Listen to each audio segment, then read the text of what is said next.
coming in Hello. hot on a take 2, a second attempt at this episode. We were 4.5 minutes in, and I was not feeling very good about it because I had lost a note that was going to help me unlock the keys to this movie. And so we're back. To the listener, Micah has had this note the whole time. Yes, and this is the the Macaw podcast universe. Yep. And we go through franchises. And the one that we are finishing up today is the first phase of Marvel. Yes, and do not fret. We're going to go through all the phases. Yeah, but we're going to break it up. We can't do all of them at one time. Yeah, that's a little bit boring. Although I've been having quite an enjoyable experience rewatching them. Yeah, surprisingly. it's been fun. So yes, we're finishing up with Marvel's The Avengers, beginning at Iron Man 1. Yes. Ending here. And so before we get into this movie and all the people and whatnot, when was the first time you saw this movie, and what was your impression of it at the time? I saw it with you, but we weren't really friends yet. Okay, that's right. I keep forgetting after that the first Seance show I've ever seen. Same day I met Sean Siders. Really big day for me. You guys were playing at South Stage Cellars at that Battle of the Bands thing. Mm-hmm. You guys lost because some people weren't 21, and you were playing at a winery, and they were like, well, we can't give it to people who aren't 21. Uh-huh. When Seance were clearly the best band. Still one of my favorite bands of all time. But hey, South Stage Cellars, if you're listening, I have no beef with you. And they make a great wine. Yeah. A couple of them are great.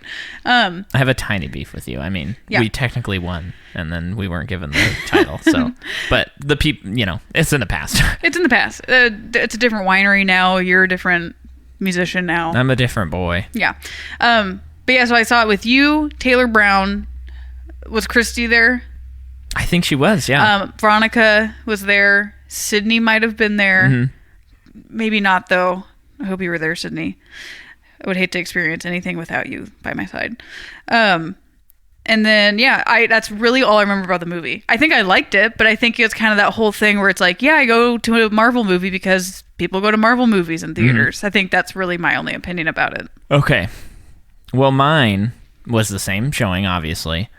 And so when I saw it, I remember I think I was kind of going to see the movie out of duty, like you. Yeah.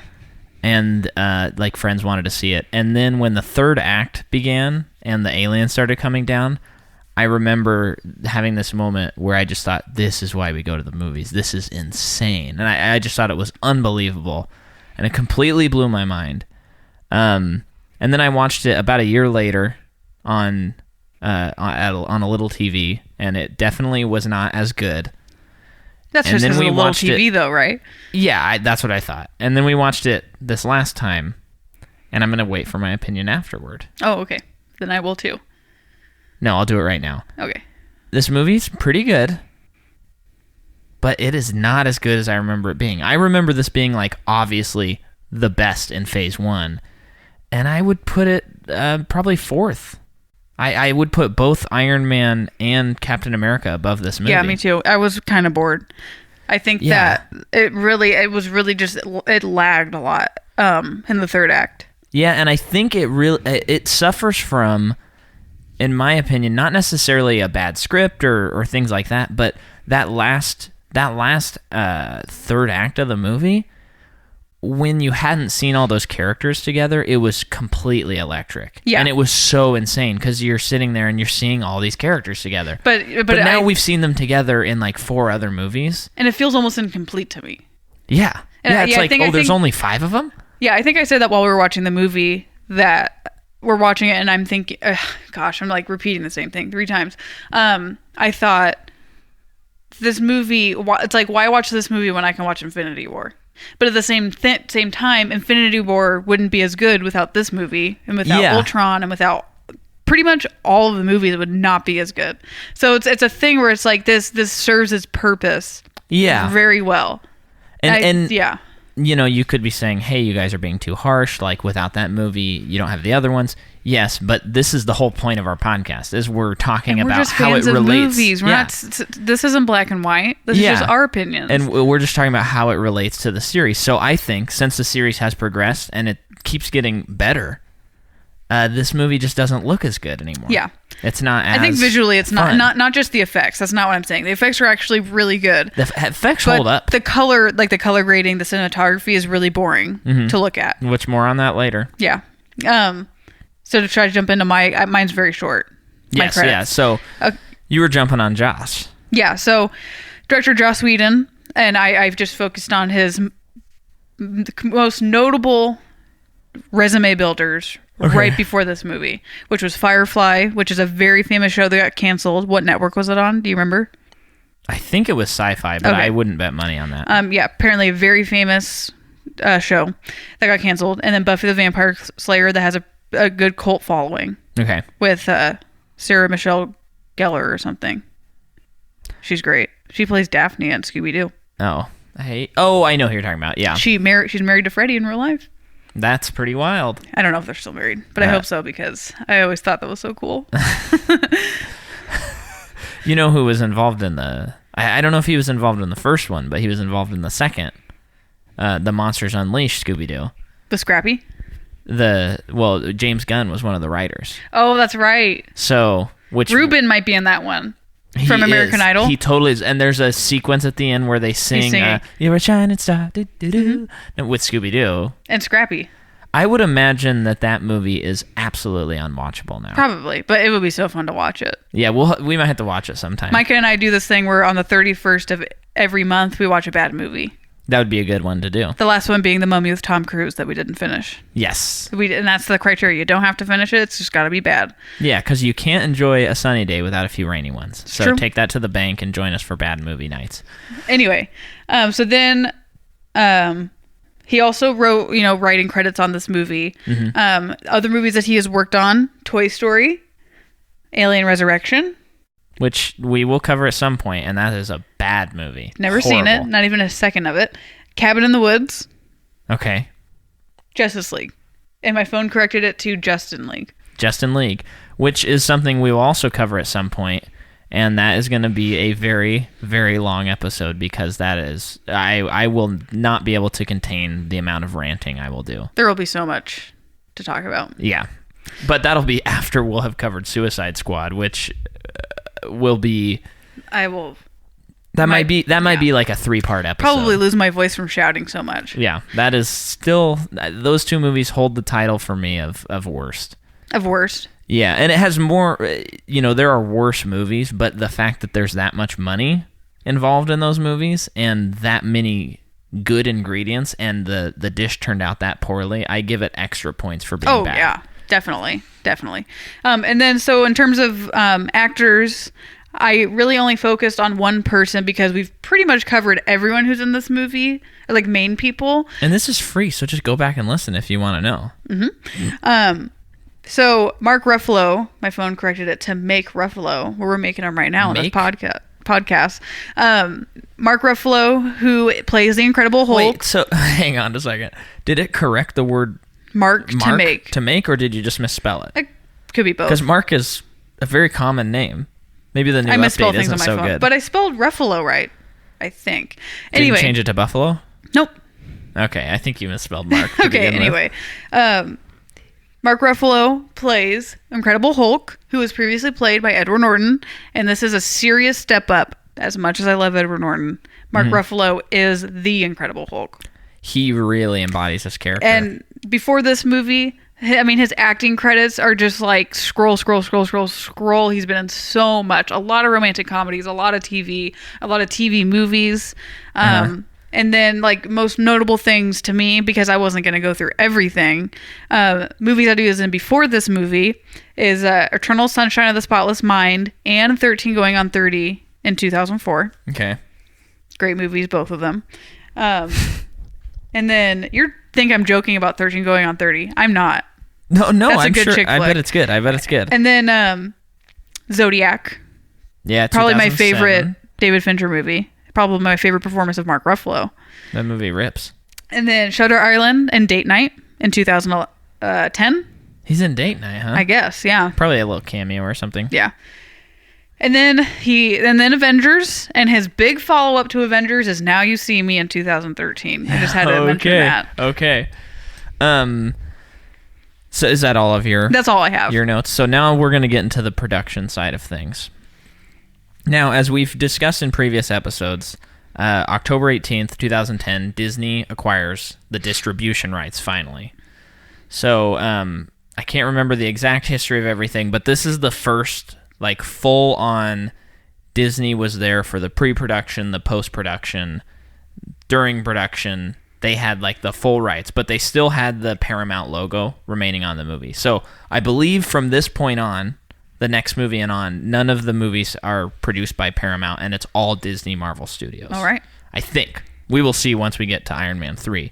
But, so now we're in the Disney era, officially. Production for the movie began on April 25th, 2011. And then this I thought was very interesting. So Zach Penn did the script, and then Joss Whedon got the script, and he felt that the studio didn't have anything, and they needed to, quote, pretend the draft never happened. Whoa. And so he had issues with the lack of character connections, and he started from square one. So Whedon went on to write 5-page treatment of his plan for the film, and he created the tagline, Avengers, some assembly required. And then he wrote a draft with Wasp in it because he didn't know if Johansson was going to be available, Scarlett Johansson. Oh, okay. So he did a whole script with that. He wasn't sure how well, I think he said one villain would do, or something along those lines. So he wrote a draft that had Ezekiel Stane, which would be Obadiah Stane, the villain in Iron Man's son, as one of the villains. And then Whedon tried to get sole credit for the script, but he wasn't able to get that. Okay. So it says it says Zach Penn and Joss Whedon. So that's kind of interesting. If I had more time before we recorded this, that would have been fun to jump into a little bit further. So then there's just a couple more things, but I wanted to talk about something that we call aspect ratio. So, I am not, by any means, an expert in this. But the cinematographer, whose name I don't have with me right now, maybe you could look that up while I'm doing this, he decided to shoot the film in 1.85 to 1 aspect, or to 1. So that means it's 1 high, and then it's 1.85 long. So it's not super wide. Seamus McGarvey. McGarvey, okay. And at the time, that was kind of unusual for the epic nature of the film. And so, to put it into perspective, 1.85 to 1 aspect ratio, that is like the Academy standard for movies. Okay. But the widescreen standard currently is 2.35 to 1. So, another way to put it into perspective is There Will Be Blood is 2.39 to 1. So that just means those are like 3/4 of the size wider. So the movies look a lot more epic. The wider so this movie's they are. A lot tighter? It's tighter, and I remember feeling as the movie's going on, I'm like, this movie kind of looks like a TV show a little bit. Oh. But before I go down that trail and think I'm a genius, I saw this thread on Reddit, and someone was talking about how a lot of people were he's saying that he thinks it's weird that a lot of people argue that 2.35 is like the only way for a movie to look cinematic. This is the person on Reddit? Yes. Okay. And he goes, but movies like The Avengers, Dawn of the Planet of the Apes, or Ant-Man are shot on 1.85. And then he lists a bunch of old movies, and these are like movies, and they're all 1.85. So, am I tracking? Am I making sense? Yeah, it makes sense to me. So I almost was like, cool, I figured it out. This is why this movie looks slightly off to me, compared to the other ones, although I believe Avengers Infinity War was also 1.85. And the reason they shot it in 1.85 was because they wanted to be able to get all the heights of all the different characters in one shot. Yeah, that makes sense. Well. Yeah. Because, like Hulk is a head and shoulders above every character. Yeah. But that might not be the reason why I thought it looked a little bit TV-ish because here's just to name a few movies that are shot at 1.85 that are older.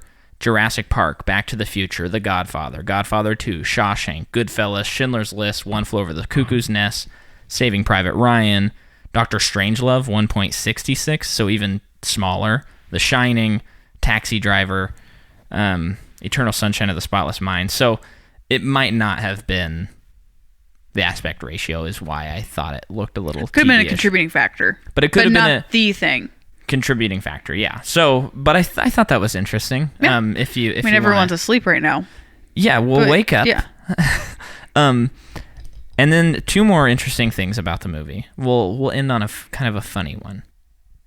Ooh, everyone's perking up right now. But the first one, it looks like there's a quote from Joss Whedon where he says he's talking about Thanos, and he says, "He for me is the most powerful and fascinating Marvel villain.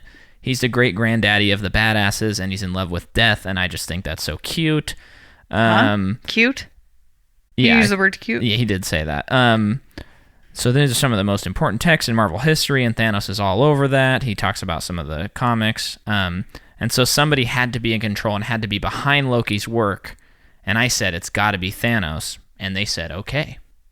So he got very excited about it. So it sounds like from this account, the whole idea of Thanos being the villain behind Loki was Joss Whedon's idea. Oh.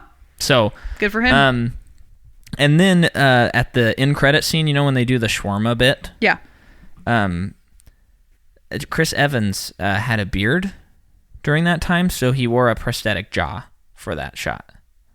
Well, so it shot so far away. And that's probably why he doesn't eat at all, because I remember he's just sitting there. And what does that look like? Those are all my notes. So did he still have a mustache? Well, Captain America doesn't have a mustache. Yeah, but did Chris Evans still have a mustache? I think they just gave him the jaw. Well, I don't think they had the Justice League technology to get rid of the mustache, so... His back's probably to us, too. Yeah. No, his back wasn't to us. He's just staring off a certain way that I bet if you watched it now, you'd be like, oh. Shout out to Chris Evans at the Oscars. He looked great, man. He did look great. I turned to my brother-in-law and I said, could you imagine looking that good? I mistook you from when you helped Regina King up to the stage to accept her Oscar. I mistook you for the guy hired to help people up the stairs so that they wouldn't trip. Uh-huh. But then when the camera cut to Regina King's mom and I saw you sitting right there, I was like, oh, that's Chris Evans. Sorry for mistaking you for anyone but you. Yeah. And then one more thing. This is the one and only movie, as far as I can tell, I assume if I figure something else out, we'll change this. But Damien Poitier portrays Thanos, not Josh Brolin. Who's that? I do not know. Okay. I didn't look him up. But there was, in fact, a different actor to portray Thanos back then until they got Josh for Guardians, and then he became the man. Whoops. Set the laptop on top of another laptop rather aggressively. Let's get into the movie now. Okay. So, do you have any notes? No, I didn't take notes. Ooh, okay. You Good jogged luck. my memory with your notes. Okay. So for me, it's all about emotion. How does that make me feel? This movie starts off, and we see the titular mother in How I Met Your Mother. And she is Colby Smulders, the Canadian actress. I think she's from Canada. She is in How I Met Your Mother. And maybe that's why I think that. But her and... anyway, they're doing experiments on the Tesseract. Yes. With Skarsgård. Yes. And Samuel L. Jackson's there. And the then, Agent of S.H.I.E.L.D. guy is there. Yeah, Agent Coulson. Yep. Who finally dies. And since he comes back to life in a TV show and not on the movies, I'm just going to assume he's dead. Eternally. Sure. So then the Tesseract is doing odd things, and it opens up a portal. Well, it's like it's releasing energy. That's how they describe it. Yeah. Yeah. And then Loki comes out of the portal. Yeah. He starts fighting. This is the Tesseract from Captain America, right? Yes. Okay. Wait. Is it? Yeah, because they recovered it from the ocean. Okay. And, yeah. And it's the only one in the cube as well. Okay. So it's the space, and it's also the space stone. That's why he portals. There was a cube thing in Thor. Which Thor? The first one. Oh no, that was That was like a ice. It was a different thing. Yeah, it was some sort of ice thing. So while that is happening, Loki comes in. Does he get the stone out? I can't remember. Does he take the Tesseract with him? Does he have it yet, or does he get it later? I feel like it's still a Tesseract. No, but I mean, no, he puts it into his thing, his little weapon thing. Yes, but does he do that yet, or does he do that later in the movie? Because then he starts hurting people with it. Okay, because I thought Nick Fury got it out of there. Oof. We shouldn't have waited a week to do this pod. Yeah, a little too epic. But then the whole SHIELD headquarters is destroyed. Yes. At least in that area. Because of the Tesseract exploding, right? Or was it it's like giving off weird power and stuff like that. And, and then I think Loki maybe does something to it. They capture Loki. So they do. They have the Tesseract. Yes, okay. They have the Tesseract. They have Loki. They capture him, and no, they actually don't. They capture him later. Okay. So I don't know. There's something with the Tesseract. Sorry, guys. That's the MacGuffin of the movie anyway. So who cares? Yeah. It'll only come into play in Avengers, really. Yeah. Of Infinity War. Give us some slack. We're talking about the movie and how it felt. So then we go to a scene with Black Widow where she's called because she needs help, or they need her to come in. Oh, and she's under interrogation by these Russians when really she's the one getting information from them. Now, pretty good intro. Okay, because I was gonna say I think that is a cool scene, and I think she does play it well because she's sitting there. And the guys are like, we're going to get all this information out of you. And then someone calls the guy, and he hands her the phone. And she's like, oh, you want me to come in right now? And you can tell they're confused. She's like, that I'm she working. even speaks English. Yeah. And then she's like, okay. And then she just does all these crazy flips, like beats him up really quick, and then gets out of there. And you just see that she was in control the whole time. And there was never a time where she was like in danger. Right. Which is pretty cool. Yeah, I'll give that one to her. Yeah. It seems like maybe they have a different writer, namely Joss Whedon, and maybe he's a little better at writing that character. Yeah. Because he's done a whole show where the protagonist is a vampire slayer named Buffy, right? Yep. She is Buffy the Vampire Slayer. Okay, the titular Buffy. Yeah. And then, because he calls her in to go get the Hulk. Yes. And that's when we go to, I believe, a place in South America. It might be Africa. I couldn't remember. I thought it was in Asia, a part of Asia. Well, okay, this sounds real bad, but it just was a foreign country, and it's a third world country. People have a virus, or a lot of people are sick in this village, and he is there helping these people because he's a doctor. But he also is isolating himself in a shack, and that's where Scarlett Johansson goes and finds him because she knew. I mean, I think they knew where he was the whole time. They were just keeping tabs on him. Mm-hmm. But she's the one who was sent to find him, to recruit him. And he hasn't had an incident in like over a year or something. And he's really reluctant to go. But she convinces him. Yeah. Don't even talk about what country. And but they set up that great bit that I really like, where she says, like, how do you not turn into the Hulk? And he just says, like, my secret is, and then I think it cuts away, or like something happens, so he's not able to say. And that will keep coming up throughout the movie, like, well, the secret to me not turning into the Hulk is, and then he keeps not saying it. Yeah. So then they get him, they assemble Captain America. Yeah, they take him out of the box. Yes. Well, they did that in the previous movie. I'm joking. And then they're working on getting they get Iron Man all together, and this is right when Tony builds his new state-of-the-art like skyscraper building that is like energy efficient. That was a big thing. Yes. And he also Agent Coulson is the one who comes for him. And he's also reluctant, but also just because, like, is it worth it to him to do this thing? He's also Tony Stark. He's got a lot to do. Mm-hmm. But therefore, We wouldn't have the Avengers if he wasn't there. So he convinces them to go. And then Thor, like, arrives.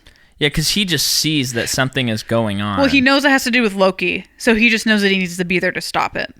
Yes. And yeah, Loki takes the Tesseract. So he does take the Tesseract. And then that's when the Avengers Initiative kicks off. And then Loki he goes to that event where he brings all the like old or all the people dressed up, and he has them bow down to him. Right. And we see his motivation where he's saying like humans are meant to be slaves. Right. So that's his he's a motivation. God. Yeah, which I like. I think it works. And then Captain America shows up and he's like, not on my watch, baby. And then Iron Man helps him out. Yep. And at that point, they capture Loki. Yep. This isn't like Germany or Germany or like Bulgaria. This is what country this happens in. Okay. And also Black Widow is there. And then when they're bringing him back, that's when Thor comes down and they have that cool fight. Yep. Where like forest. Thor takes him and he's like, "Thanks for picking him up." Yep. And they're like, "What are you talking about?" Iron Man flies out of the helicopter as well, and he's trying to get him. And then Cap eventually finds him somehow because they were in the helicopter, which has that cool, which I like. I think it's cool. The helicopter for S.H.I.E.L.D. goes into the sky and mirrors turn around. Oh, and yeah. it becomes invisible. Yeah. Which I think is pretty cool. But yeah, so then Iron Man and Thor get into a huge fight in the forest, and Loki's just up on a cliff, like, watching him. Basically, just kind of like... Yeah. like, smirking. He does a lot of smirking. We begin to see that, as I believe Cap points out later, like, obviously he wanted to be captured. Yeah. Because this was too easy. Right. So then a lot of the movie takes place in the air. Yeah, and this part of the movie, the first part, I'm kind of like, there's just something about the way the action is done and the way they're just trying to get through the plot, going through so much exposition in the first act. It's a little bit boring. Mm-hmm. And then the third act, we've seen the cities be destroyed so many times that rewatching it, you're just kind of like, oh my gosh. But the second act of this movie, I think, is really good. When they're all doing their debates. Yes, because now they're up in the helicopter. They have Loki. You have kind of this fun thing that also... Oh, we forgot to mention that at the beginning when Loki arrives, he like bewitches Skarsgård and Jeremy Renner as Black Hawk. That's right. Is his name Black Hawk? No, it's Hawkeye. Hawkeye? But they are... So they're working for him, but they're like bewitched. Yes, and they have black eyes now. So that you as the audience member, shiny. You can know. They're super shiny and blue. Black. No, they're not black. Okay. Trust me. I had an issue. Oh, yeah, because I had an issue with the way that they made their eyes look different. Okay. It was just so obvious. And then here's one thing that I wanted to discuss that I think is weird, is Agent Coulson has been in all of these movies except Captain America and Iron Man 1, I believe. Is he in Hulk? And Hulk. But for some reason, he's been this like stone cold, like cool guy behind the glasses, which hasn't really worked for me, and I think it's because the actor just, to me, does not portray a sense of stoicism. See, I don't feel that way. But keep going. But in this movie, they try to humanize him, which I think is a good approach, but since they haven't done it for the rest of the movies, to me it's kind of jarring. Yeah. Because, he like meets Captain America and he has baseball cards that he wants him to sign. And he has all this other stuff. It's almost like they started humanizing him because they were going to kill him in the script and they wanted you to think that meant something. But he doesn't. He's just a familiar face. Yeah. I don't know. Do you agree with that? I think that throughout, up until this point, in all these other movies before this movie, mm-hmm. they just needed anyone. It didn't even matter what he looked like. It's just like, to me, he was such a blank face character. But all I needed to know was he kept showing up because he represented whatever, is it called Avengers? S.H.I.E.L.D.? I don't know. S.H.I.E.L.D. Yeah, he is, which I know Nick Fury is, but they just gave this guy, like, when you see him, S.H.I.E.L.D.'s involved. Yeah. I don't think they gave him a personality. I don't think the actor was trying to have a personality, which, I could be wrong. But so then I think in this movie, since it's about S.H.I.E.L.D., they're like, now we have a chance to kind of like give some personality to this guy. Yeah. That's how I feel. Either way, I don't really care about him. Because in the previous movies, they don't establish that I need to care about him. Well, and I think it's kind of weird that he's so stoic, and then in this movie he's like a little boy around Captain America. I don't think stoic's right, but I think he just does his job. Yeah, that's what it looks like. I just get me. a sense of like we should trust that guy. I don't know. Yeah. But in this movie, it just doesn't work for me. Yeah. It doesn't work for. I do think it's some funny jokes that he's like with nervous around cards. Captain America, and he wants him to sign the trading cards. But it's a little weird. And this is the movie. I don't think it was in Captain America. I previously said this incorrectly. But in this movie, Chris Evans, you can tell, is lit differently and looks a little more timeless than the other characters. Okay. Not the Captain America. Oh, that's right. Okay. And then I love. This is before they get in the helicopter. I'm finding some of my old notes, but before they get in the helicopter, Samuel Jackson is like, all right, we're going to be getting on this crazy thing, so be careful, Cap. Like, you're going to see some stuff you've never seen before. And he goes, I've been from the 40s, I've seen it all. And he goes, I'll bet you $10 you won't. And then when the helicopter takes off, he just hands him $10. That is such a funny joke. Just a great bit. Yeah. Love that. But yeah, so a lot of the second act is about just Iron Man, Thor, Captain America, Scarlett Johansson, and Hulk sitting around a table talking about what needs to happen. Talking about, well, they're also talking about like, what does S.H.I.E.L.D. really want out of us? Yes, but pause real quick, because I forgot that in the scene where Loki has the humans enslaved on Earth, they're not enslaved, they're just bowing to him. Yeah, well, the elder, there's like an old man and he stands up, and that's a pretty great scene where he's like, I'm not going to take it from you. And then Cap jumps in front of him as he's about to kill the guy. And then the guy's like, I'm God. Like, you should bow down to me. And then Cap says, there's only one God. And I'm pretty sure he doesn't look like that. Oh, yeah, that's a funny joke. Funny line. Yeah. So, now we're to Act 2. Yeah, so a lot of the conversations are like Mark Ruffalo and Iron Man seem to be on one side in a way where they're like, we're working for S.H.I.E.L.D., we need to figure out what this is to stop this alien force. And then Captain America, which is very interesting, he's very much like on S.H.I.E.L.D.'s side, but then he gets to this point where he's like questioning S.H.I.E.L.D., which is pretty unlike his character, but that's kind of like what we were saying in the Captain America episode. Yes, he's patriotic, and yes, he's like the representation of America, but that doesn't mean that whoever's in charge is always right. Yeah. So he gets to this point where he's like, what are they doing and how are they going about all these things that they're trying to do? And the reason it comes about is because of someone we haven't, ironically enough, we have not talked about Tony Stark at all yet. But Tony Stark is involved, and he is up there. He's being cocky as ever, and he wants to see the Hulk turn into the Hulk, so he's like goading him. Yeah. And Captain America is not. He does not like him and his cockiness. Yeah. And he's kind of saying we should stick to what these guys are telling us to do. Which is just the perfect recipe for a classic friendship waiting to happen. Oh yeah. But then Iron Man is just saying, no, something else is going on. Why would they call us now? Right. They've seen stuff like this before. Why are we here now? And then Captain starts looking around, and he sees old Hydra equipment in their like storage. In their storage, and then he finds out that because Iron Man also hacked into their system, and they realize that S.H.I.E.L.D. was working on a weapon to use with the Tesseract. Mm-hmm. Because they feared that once they had that kind of technology, they would be targeted by aliens. Mm-hmm. And Iron Man wanted it to be used for renewable energy. Mm-hmm. And so therein lies the rub, and they're pissed at Nick Fury for not telling them this, because now they're like pawns.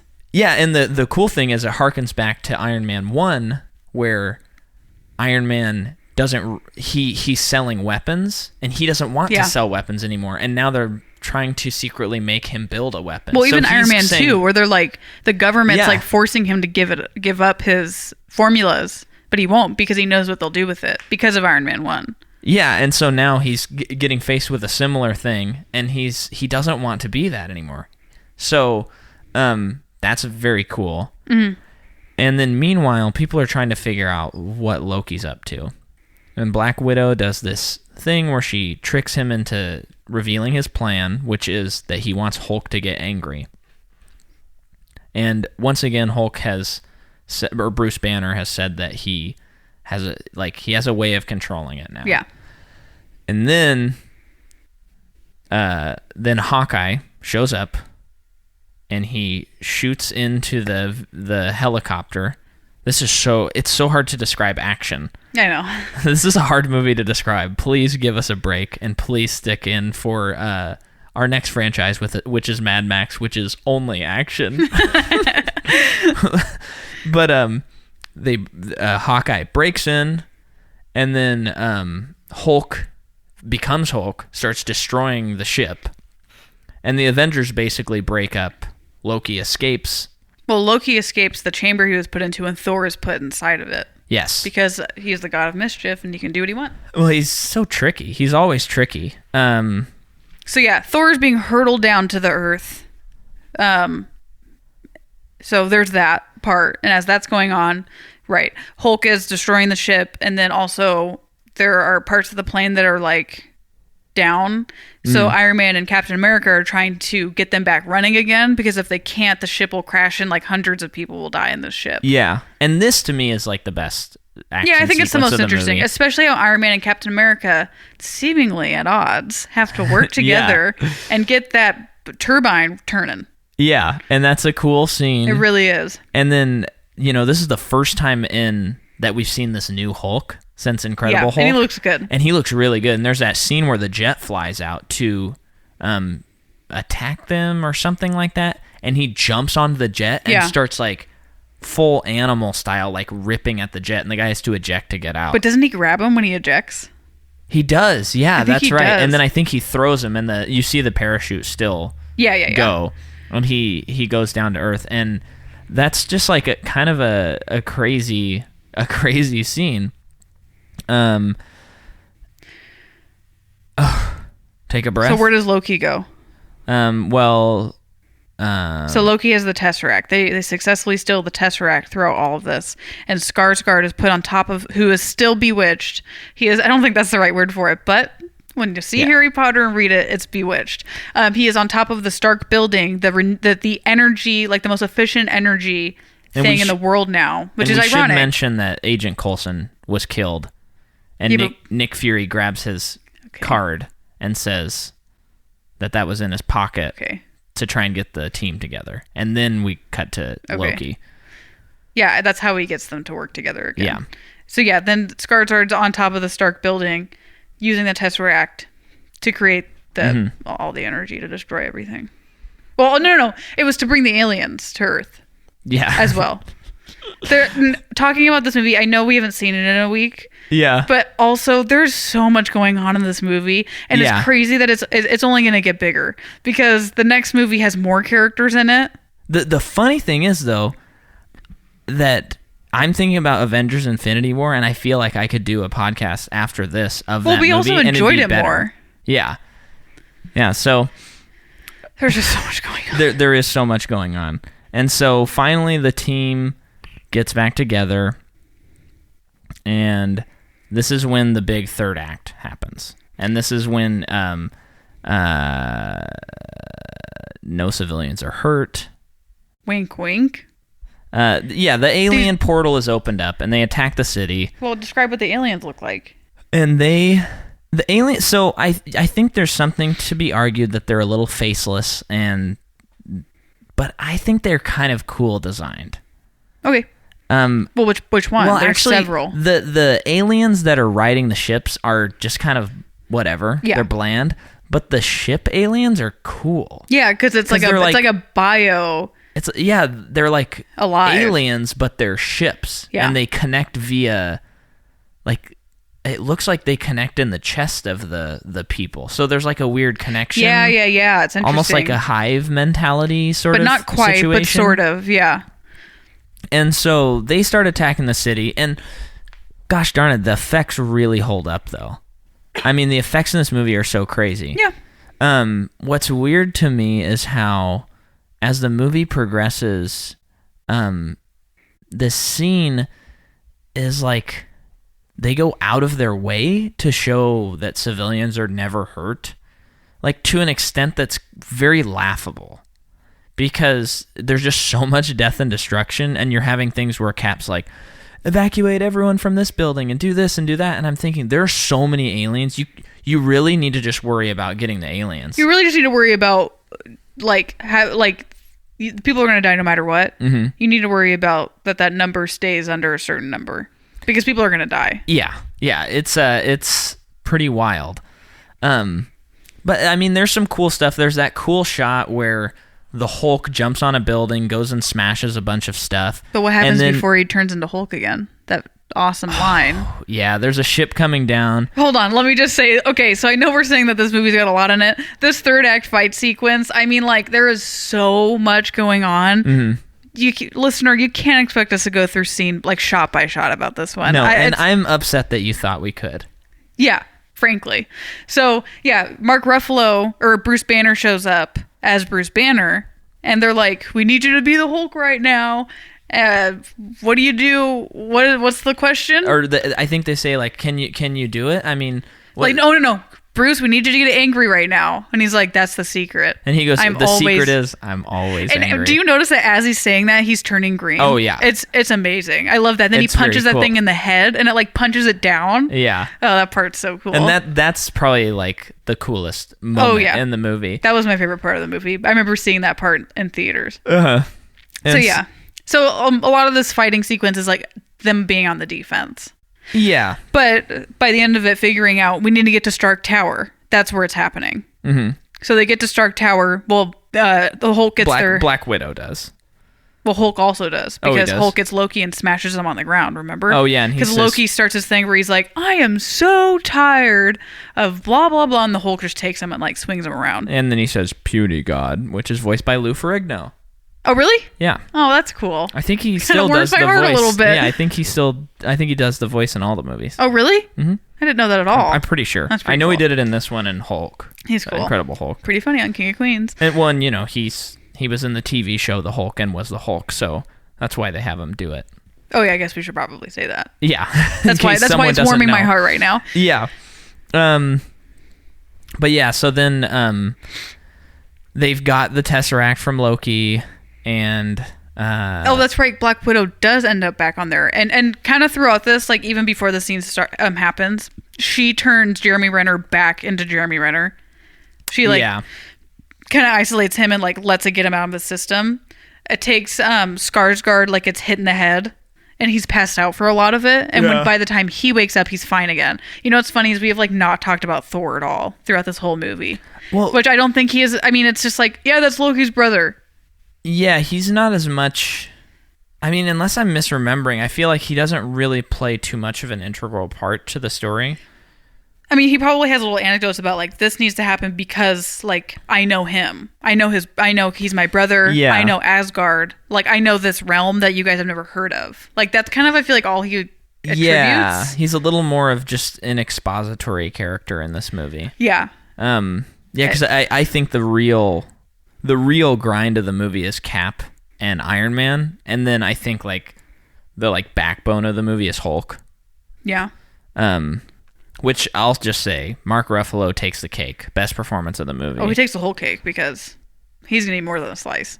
Yeah, because he's big and green. But the interesting thing throughout the movie, especially with is it Captain America who says this?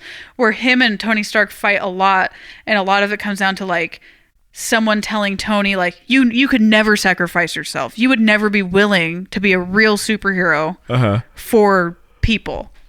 and you shouldn't be putting yourself on a pedestal like the rest of us. I don't think that was specifically Captain America. I think that's just kind of like the thing throughout. Well, I think Captain America does say you would never sacrifice yourself for another person. And so that is a, you know, it's an interesting statement because it's true. I mean, he's obviously like an altruistic to a point in terms of this, because he risks his life to save people that we've seen in the first 2 movies, but he's still Tony Stark. Yeah. He's still thinking about, like, what is he going to get out of it?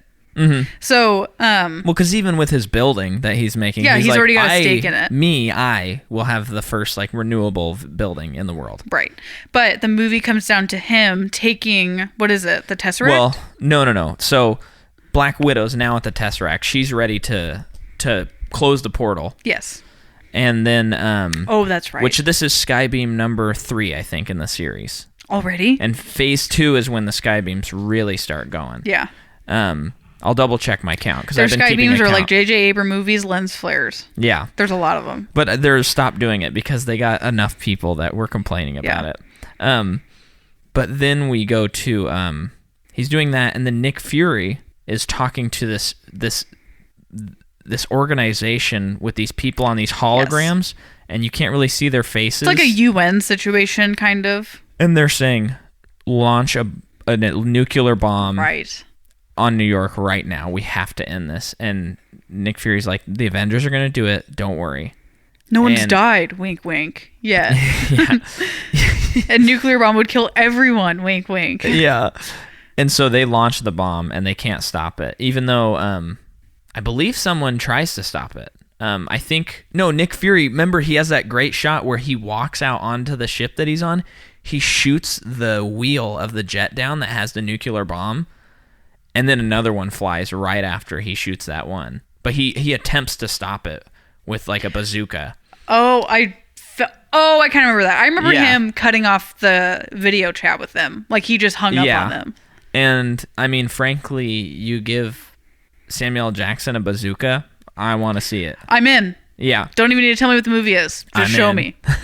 So, the nuclear bomb is headed to New York. They find out about it. Then Iron Man grabs a nuclear bomb. He throws it into the portal, which looks like... they follow the way that area looks like from Captain America, the first Avenger, all the way to Guardians, when that realm is showed more, the space areas. Okay. It just has like the same design, which is cool because it just consistent. makes it feel cohesive. Yeah. And he throws the bomb in there, and I believe I think they do have a hive mentality because I think all the aliens die. You're right. Yeah. But then he's about to die. Yeah, well, he gets in space, and his suit is not a space suit. I mean, it's a great suit. Looks great. It's a great suit, not a space suit. But it starts freezing. Like locking. That's right. And he can't fly back down. But apparently, there's enough gravity that he's being pulled back down. Because if he was in space, he would just be floating towards the nuclear missile. But there must be enough of a gravitational pull to bring him back down to Earth. Yeah. Just in time before the portal closes. But no one knew that he was going to make it back. It was really, he did the thing that Captain America said he would never be able to do. He sacrificed himself. Mm-hmm. And yeah. And we're all better for it. Yeah. And literally. then it's a happy ending. Everybody goes their separate ways. Well, it ends with... And we are actually only at a Skybeam 2 count. Okay. Tony Stark asks everyone, like, if they've tried shawarma. Yes. Which will come back. Which they don't really have time for right now. Uh-huh. Maybe in a couple, like, credits. But, yeah. And then we have a post-credit scene where Thanos is like, grrr. What happened to Loki? Where'd he go? They just captured him. They just have him, right? Thor takes him back to Asgard. Right. He's in prison. Yeah. And then the credits roll. Thanos shows up midway through the credits, and I'm thinking, oh, this guy's cool. And then years later, when I hear that Thanos is going to be the main villain of Avengers, I'm like, what's interesting about this guy? Come on, he's not very interesting. Oh, yeah. Boy, was I wrong. Me too. I was wrong until I saw Infinity War and had very mixed feelings going in and walked out with a big smile on your face and a tear in your eye. Yeah, but then that's one of the funniest post-credit scenes at the very end with them eating the shawarma, just in silence, amidst the ruins. It's like, yeah, they deserve a break. They'll probably help rebuild the city afterward. Like, let them have some shawarma. And I like the idea of the other ones like building and building and building, and this one kind of like, we finished phase 1. Like, give us a break. This is just a funny thing. Right. And then we have the Stan Lee cameo where he is on TV on the news stations and he's like, superheroes? Yeah, right. Or something like that. Which is funny because he made up a bunch of them. Yep. So that's the movie. Mark Ruffalo, though, I think Edward Norton he played Hulk too cocky. And what I really like about Mark Ruffalo is that he is like such a he's such a depressed and angry, obviously, but he is deeply hurt that he is who he is. Yeah, and I'm not convinced in that when I look into Edward Norton's eyes. I don't see that. Yeah, and I think part of that was the script too, because it kind of toward the end is like, but I'm Hulk, so here I go. Yeah. But I like how this series continues with, he doesn't want to be Hulk. He wants a cure so bad. Well, and he still considers this is a virus. This is like an alien thing inside of me. This isn't me. Yeah, he's sick. But he can't control this other being thing inside of him, which is so interesting. Yeah. And I think they also point out in this movie that his serum that made him who he is like a different form of the serum that Cap had, which is kind of a cool connection. Oh, really? Just don't remember that. Yeah, they said something along those lines. Okay. But yeah, that's Marvel the Avengers. We jumped all over the place. I hope it was still enjoyable for you, listener. My overall feeling about the movie is pretty good, but with all the other ones we now have, it like pales in comparison to a lot of them now. And I got pretty bored watching it. Because I think it was just very bored too. It's just a very this is a standard. And go ahead. Oh, sorry. But we watched it right after Captain America, and that movie actually held up so well. It rips. And was the story was like very cohesive, beat to beat, and I that one was just better. Yep. So, give me your rating of Marvel Phase 6. Oh, crap, I forgot we were doing Phase that. 1, or do you want me to go first while you think it over? Okay, bottom of the barrel. The Incredible Hulk. Agreed. This is mine, not yours. Okay. That's okay. You could probably say yours too, because I'll forget. Yeah, Incredible Hulk, Thor. Then what else is there? You got the 2 Iron Men. I would say Iron Man 1. You got Avengers, and you got Captain America. No. Hulk. We're going from bottom to top. Hulk, Thor, Avengers, Iron Man 1, Captain America, Iron Man 2 being my favorite one. That's exactly the same as mine. Really? Yeah, I thought about putting Iron Man above Captain America, but Captain America is sitting with me really well. Yeah. And I feel like I would rather watch that and Iron Man 2 over the other 4 movies. I think so too. So Iron Man 2 tops it. Although, oddly enough, I think Captain America is a better movie. You think so? A little bit, because it doesn't have as many problems as Iron Man 2 does. Okay. Because they kind of take that sidetrack. I like the villain a lot more, though, in Iron Man 2. Yeah, I just love Sam Rockwell. But I think if you could the other guy was cool, too. Mickey. Oh, yeah. Mickey Rourke. Whiplash. Yeah, I think the highs in Iron Man 2 are higher than the highs in Captain America. But Captain America is more consistent. Yeah. So, that was Phase 1. We made it through our first series, Jordan. Yay! But not really. Yay. But kind of. Okay. So, next week, we're doing Mad Max, George Miller, Mel Gibson, and a lot of wacky things that are going on, and you're wondering, is this a post-apocalyptic movie? What's the budget on this movie? Oh, is it post-apocalyptic because of the budget of this movie? Mel Gibson. Wow, he's so young. Yeah, all of those things. That's Mad Max. And I don't know if it's available on any streaming platforms, people. So you might have to cough up some money and rent it. Honestly, worth the buy, and you could probably get it in a pack. Yeah. So Mad Max, can't wait. This one will be a fun one because the series, every movie in its own way is very different from the other. So it's not a very traditional series. We have yet to do a traditional series. Yeah. And this will not be the traditional series. Yeah. But eventually we will, people. Yeah. So thank you for listening. Like, Thank comment, you. or rate, comment, subscribe. Please. No, you don't have to comment. Just subscribe. Well, comment if you want. We would like to talk to you about movies. Bye.